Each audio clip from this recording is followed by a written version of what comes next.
మనం నివసిస్తున్న ఈ భూమండలంలో 71% నీరే ఆక్రమించింది.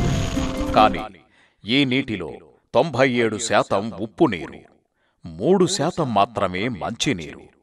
ఈ మంచినీటిలో కూడా 2 వంతులు ఉత్తర దక్షిణ ధ్రువాలలో ఘనరూపంలో ఉంది.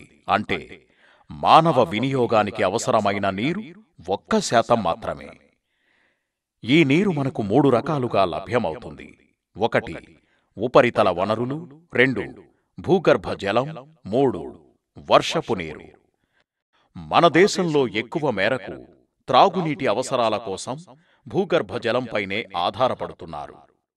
దాదాపు అన్ని గ్రామాలలో సాగునీరు మరియు త్రాగునీటి కొరకు బోరుబావులు, గొట్టపు బావులు త్రవ్వి మోటార్ల సహాయంతో నీటిని తోడి వినియోగిస్తున్నారు. కాని రోజురోజుకి భూగర్భ జల వినియోగం పెరిగిపోతుండడంతో భూగర్భ జలమట్టం పడిపోతూ వస్తోంది.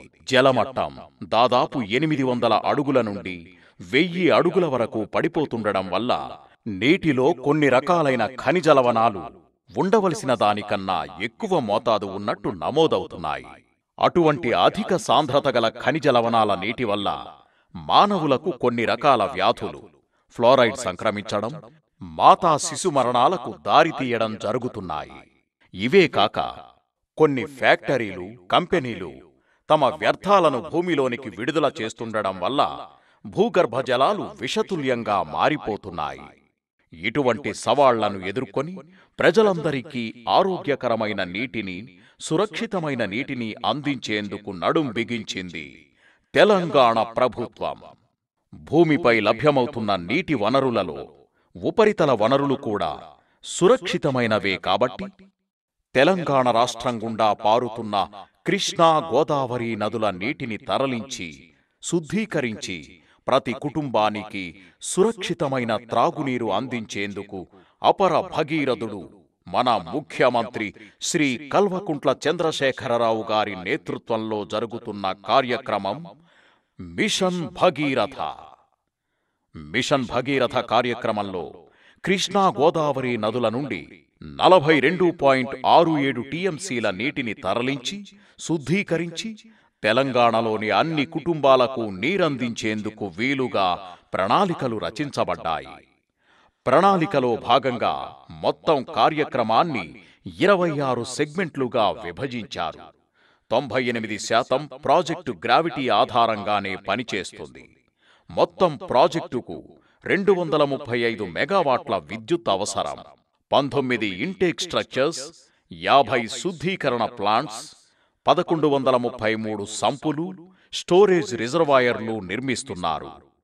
49,276 కిలోమీటర్ల ట్రాన్స్మిషన్ పైప్లైన్ నిర్మిస్తున్నారు. ప్రాజెక్టుకు అవసరమైన మొత్తం పైప్లైన్ 1.70 లక్షల కిలోమీటర్లు. దీనితో మొత్తం భూమిని 3 సార్లు చుట్టి రావచ్చు. అన్ని గ్రామాలలో అంతర్గత పైప్లైన్స్ పనులు ప్రారంభమయ్యాయి.